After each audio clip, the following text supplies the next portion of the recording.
Hello everyone, Andrew here, and this is going to be a little bit of a weird video because I'm not in my usual spot, and I don't really have much room to work with the camera and stuff here, but hopefully it turns out well anyway, because today we are going to be talking about the Nintendo PlayChoice, which is an official Nintendo arcade machine. I just recently got this thing.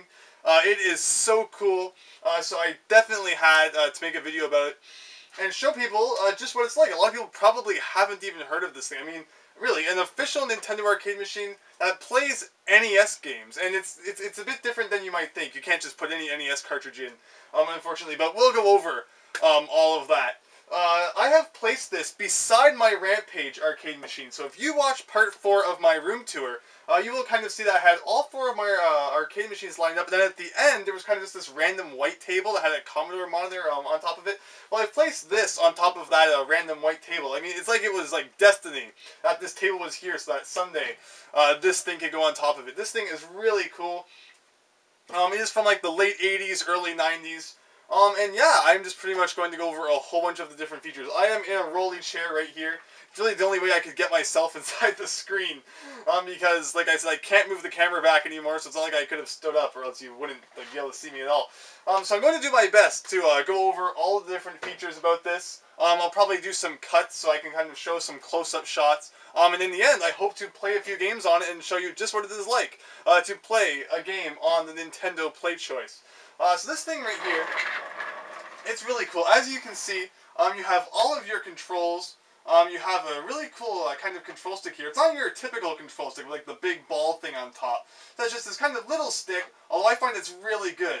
Because you can kind of just put your fingers there and it makes it really easy to move left and right. It's a bit difficult to move up and down sometimes, but overall, it is still a very cool arcade stick. To the left of that, we have our B and A buttons. Pretty self-explanatory what they do. And we also have sets of control for 1 and 2 player, which is really neat. Above that, on the top left, we have the channel select button. You'll see what that does once we actually get into things. And also the enter button. They both kind of help you go through a menu where you select your game. Game select and start act as the start and select button on your typical NES controller. And the reset button here resets the system.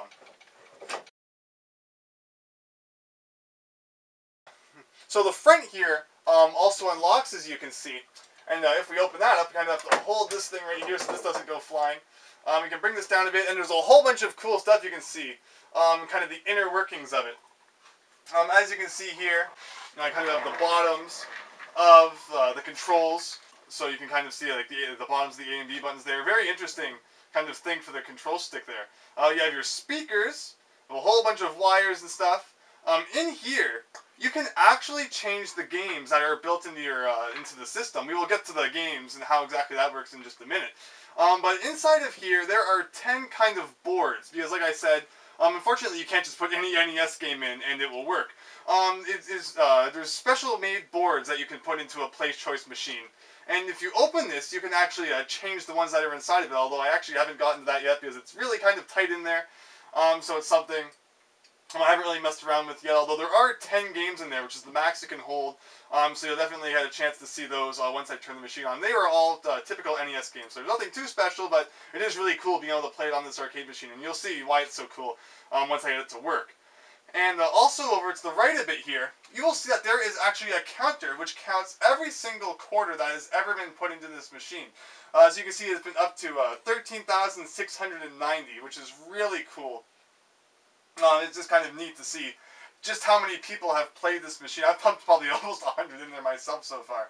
I'm sure many more will be there in the future. But it's interesting that they actually put a counter in here to see just how many quarters have been put in. I guess it could also be used to see if people were stealing money out of it or something like that, to see if the number of plays that have been added to it since the last time it was checked corresponds to the number of quarters that are in the machine. And the quarters are actually located in the back. Although it is right up against the wall, and nothing else too interesting back there other than the coin slot. So as you can see on the right here, this is a coin slot, and it takes 25 cents, so it pretty much means you have to put a quarter in order to play. There's no sort of switch built into it, like that has been modified into it to allow for like free play, but I think that's good anyway. It's like completely unmodified. It's really cool. The only problem with this is is that it only takes American quarters, and as many people might know, I am located in Canada, so that can kind of be a pain, although luckily, I mean, the US is just right there, and I'm really close. So it's not uncommon to find, like, American quarters in your change. But it is really interesting that I guess the Canadian quarter, it has a different weight, like a little bit of a different weight, or it's like more magnetized or something. So if you put that in, it will not work. So it's really interesting. But anyway, I've come across about 20 American quarters, so I kind of just keep them all together. And once you put them in, the only way to get them back, like I said, is to open up the back here. Although it's not too much of an issue.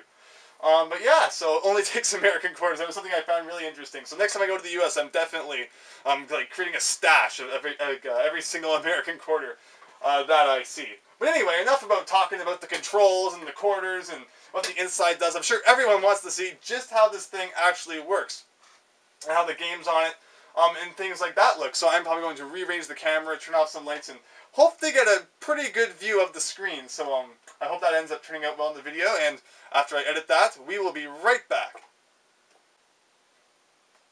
Alright, so we've got the lights off, which will hopefully make the screen appear the best that it possibly can.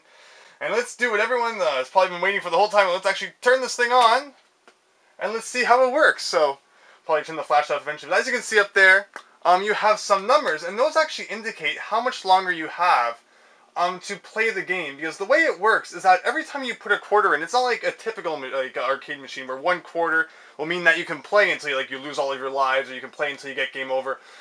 When you put in a quarter, it actually adds time at the top here, and that is what this number at the top indicates. And that is the amount of time that you have left to play as many games as you want. So let's see, let's put in a quarter here, and it will say that if we put in another coin right now, instead of getting only 300 seconds, we get 750 seconds. And let me put this flashlight down, hope I didn't get in the way too much. Yeah, it's going to be a struggle the whole time to try not get in the way. So basically, at the top, we now have time, and we can play as many different games as we want within this time limit. That was what the reset button was for. So we can enter a game and then press reset, and it will bring you right back to this menu. I also have to remember exactly where the buttons are on the side here. So we press the channel select button, and it will take us through the different numbers on the screen here, and hopefully everyone can read them. I don't really have a good gauge of what to expect on how this will turn it on the computer, since I'm only looking at this really small screen on my camera. But yeah, we can press the channel select button. It goes for all the games. You can see it's a really big jerkin at the top here, since we took too long to start a game. The clock just decided to start anyway. You may also notice that it is a bit faster than a second.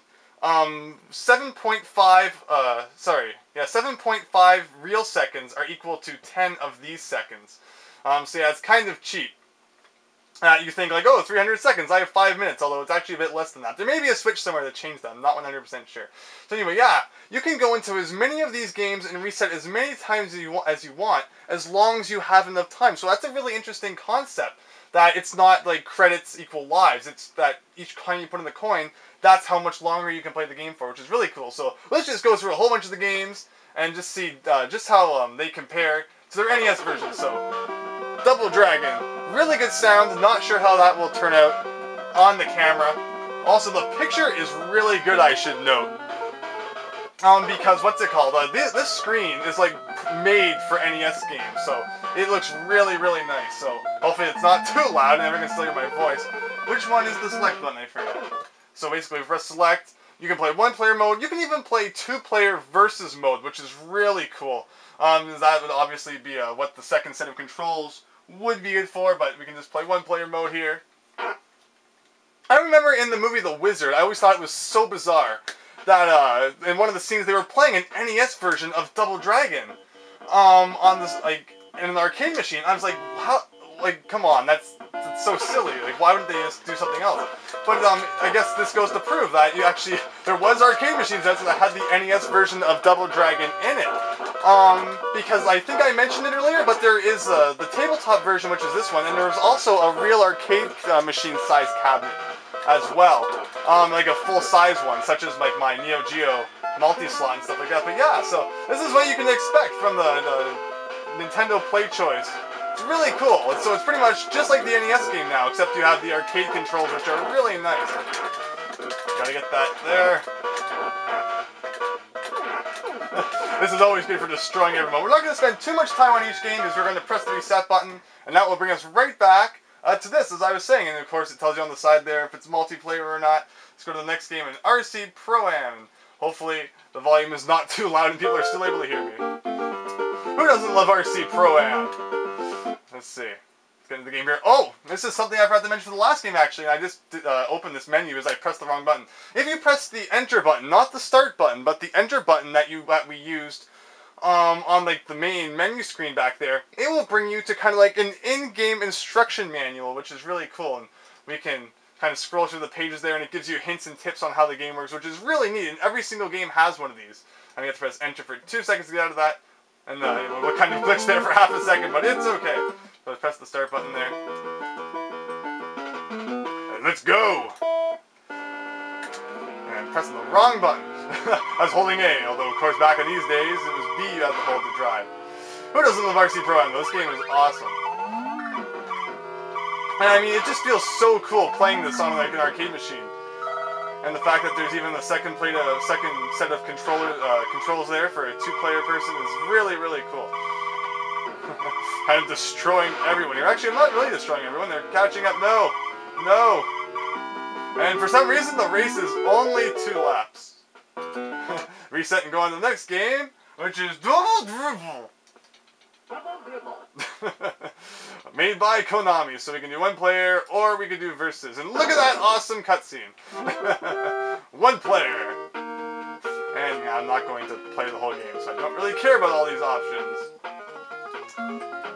I'm trying to remember which button is which in the dark. Like so the start and select buttons. It's kind of confusing sometimes. It's Double Dribble, so I have never been good at sports video games ever, although I'm currently this guy. And it almost went in. Let's see, so how do I even get you now? I have no idea how to play Double Dribble. I mean, I've played Double Dribble, but I don't know how to play Double Dribble, if that makes any sense. Shoot! Yeah! Reset! Next game on the list is the always exciting golf. And I mean, this one's going to need a lot of explanation because it's golf, and I really should be pressing the enter button. They kind of show the different manuals that each game has. Don't know how well they're turning up on the camera. I really hope that things are turning out well. I'm really doing my best. I mean, I need to set up the camera in a way where it can film the screen, and I can also kind of get in here to use the controls. And there isn't much room in front of it for like me to set this all up. So I hope it's turning out well. But anyway, let's move on to golf. And this is another game I usually kind of suck at. Look at that ball go! Oh, I wanted to go in the sand. Let's do 1 more epic hit. I feel like Tiger Woods already. Reset. I mean, I guess that's probably like the worst comment I could have made there. Anyway, next up we have Gauntlet for the NES. This is a really cool one to play with 2 people, and Gauntlet's a really fun game.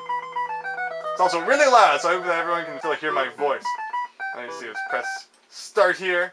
We want 1 player, and who do we want to be? You, it could be you. I usually go with the warrior guy. He's pretty good.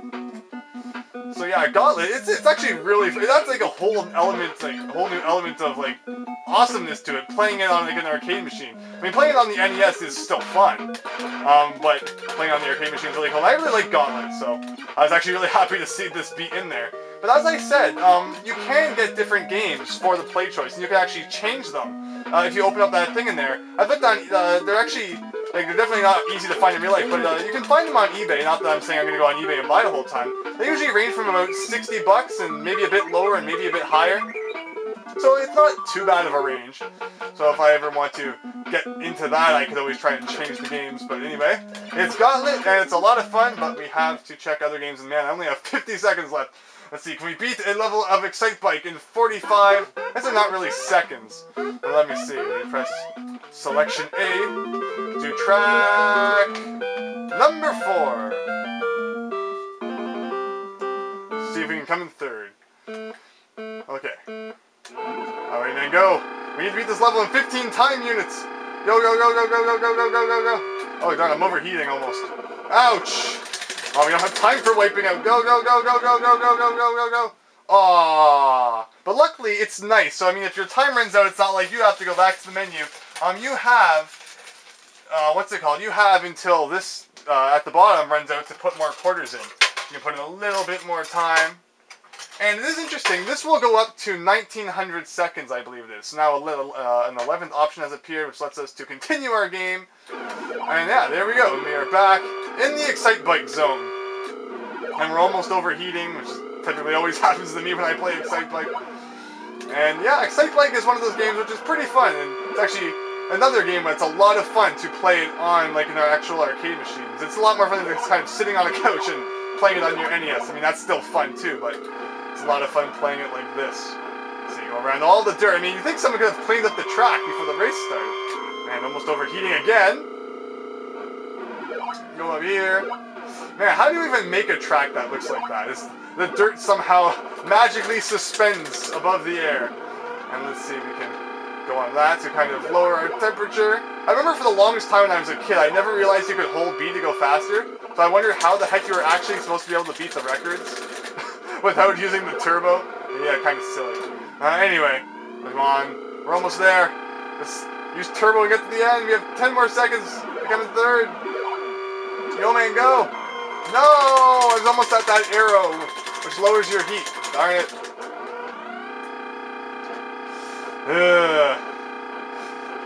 Failed once again. Close, though. 5th place. This game's terrible. Next game is Rad Racer 2, and unfortunately, you can't use the Power Glove with it. Well, it's still fun, and man, I pressed enter, so we can kind of look through this manual again.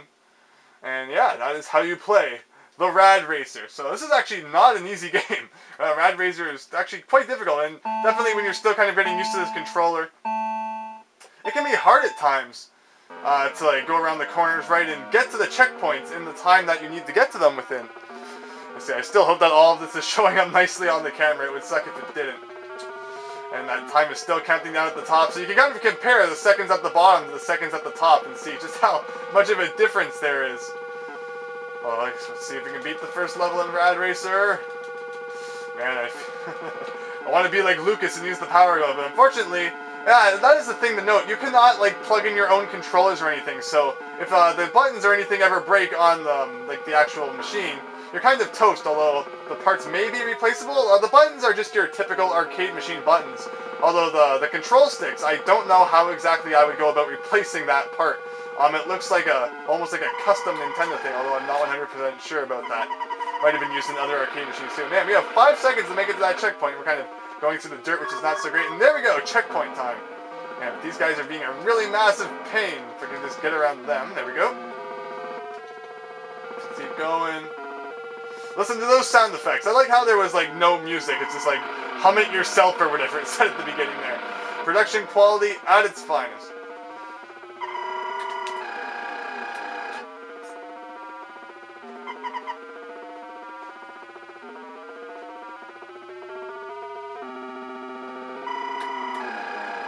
I'm just like the worst guy at Rad Racer ever. Racing games I'm not usually too bad at, although it's not the easiest thing to ever to drift in Rad Racer. I don't know, like, you always get like kind of shoved out to the side, which really sucks. You need to be going pretty slow. Not to kind of just go off into oblivion. And go on, turn that corner. Oh, we have 6 seconds to make it to the checkpoint. We can do it. We can do it. Come on, hopefully it's like just around this corner. And we've run out of time, but we have until our speed hits 0 to hit the checkpoint. Come on, you can do it. You can do it. Hit the checkpoint. It's right there. Yes! Oh, that was actually pretty pathetic. But anyway, come on.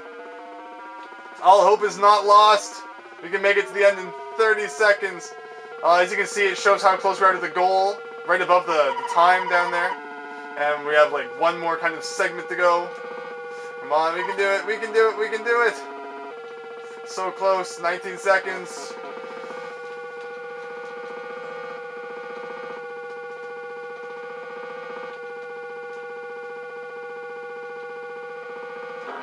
No! Come on, so close, no! That guy was the biggest jerk ever, no! So close! So close, it's like right there. That guy destroyed everything! I hate this game.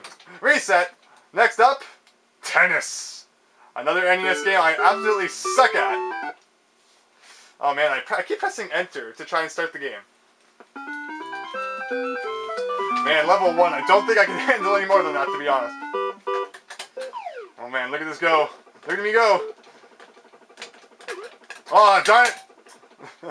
Darn it, Mario. Why do you have to be on his side? Okay, so we do a thing here. There we go. This is like the most exciting NES game. Wow. Wait, out? How are you even supposed to control that? I pressed the A button. It's not like I charged up too much or something. But no, it apparently winked out. This game is the fairest game.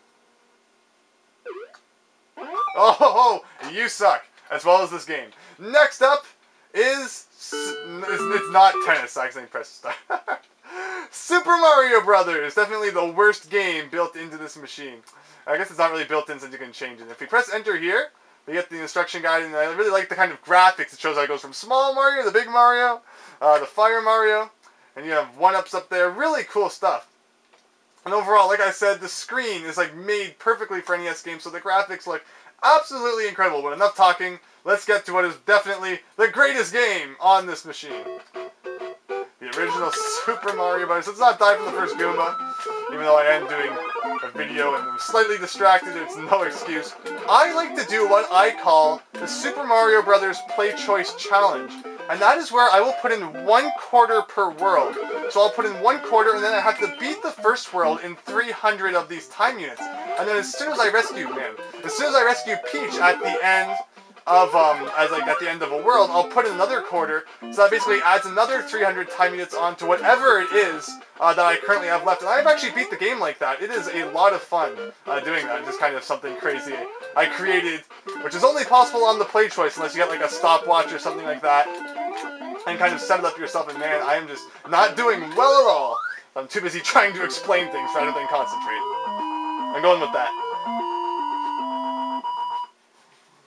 And there we go, World 1-1, but man, it is just so cool to kind of have this on the machine. And it'd be so neat to be like back in the 80s or 90s, walk into a place and be able to play Super Mario Brothers on a PlayChoice. Like, I guess this one probably would have been set on top of like tables or something like that. I don't know, maybe like a bar. Like this tabletop version of the PlayChoice, although it would have been really cool to see like an actual arcade version of it too, like the full-size cabinet. Do I dare cheat across the top of the level? Of course, why not? Just destroy everything here.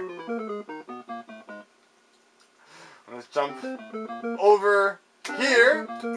Jump up here. And of course, all of the secrets are still intact. I'm actually not 100% sure if you can do the minus zone still. I really should have checked that out, but I suck at pulling off that trick. Anyway, cheating all the way to World 4-1.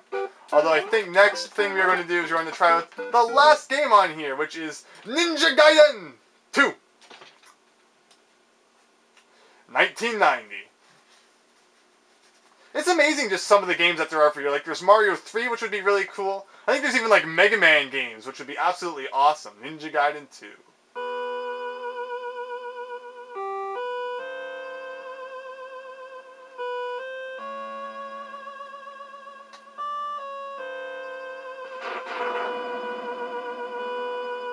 Start!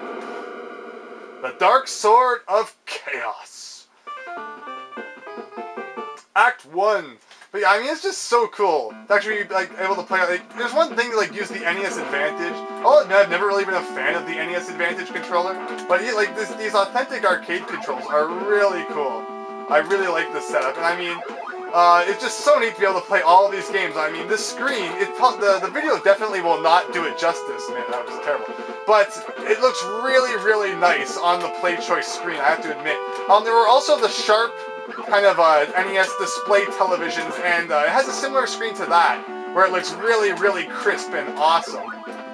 And yeah, we are now playing Ninja Gaiden 2 on the Nintendo PlayChoice, which is just so cool. And I really hope it's turning out well on the camera, because it's just so neat. Sound quality is amazing too. The speakers are very good.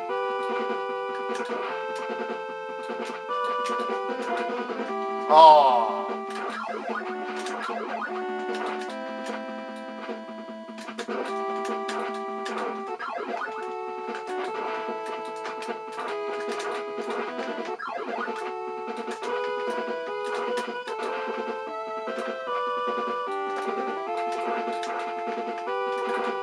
of course, you can still press enter here. Of course, time is still a massive jerk, and it continues to go down.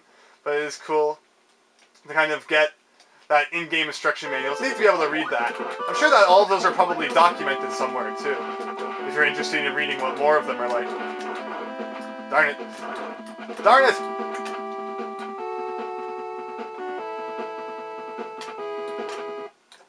And there you have it. That is my demonstration of the Nintendo PlayChoice arcade machine. I really hope that everyone enjoyed that and got kind of a cool view on just what this thing can do. It's really neat. Like I said, unfortunately, it'd be really cool if you could just put any cartridge that you want in there. But there are, I think, like 70-something different boards that you can put in this. Like I said, check eBay to see just kind of what prices some of them are. Check Wikipedia. I know there's a complete list of them there. If you leave it on the start screen for long enough, it shows you what all the controls do, which is really nice. And yeah, I really hope that I did this thing justice, because it is just so cool. Let me kind of take this off of the stand here, and maybe we can get kind of a nice close-up at the end here. You can kind of see just what the screen is supposed to look like. Hopefully it looked good throughout the video. I know that the angle probably wasn't so great, and you're probably like, Andrew, why couldn't you just had the thing here the whole time? That's because this is actually right where I am sitting. So it would have been impossible for me to set the tripod up here. Maybe someday I will come back and try to get better video from this. But the main point of this video was just kind of show what the PlayChoice was, show how it worked, and I really hope that I got that message across and that everyone really enjoyed it. So thanks for watching. I hope you enjoyed, and I hope to see you next time for something different. So thanks, and yeah, if you don't play a game, it will eventually just cycle through all the different demos, which is really cool. But yeah, hope you enjoyed, and hope to see you next time for something different. So thanks, and see you then.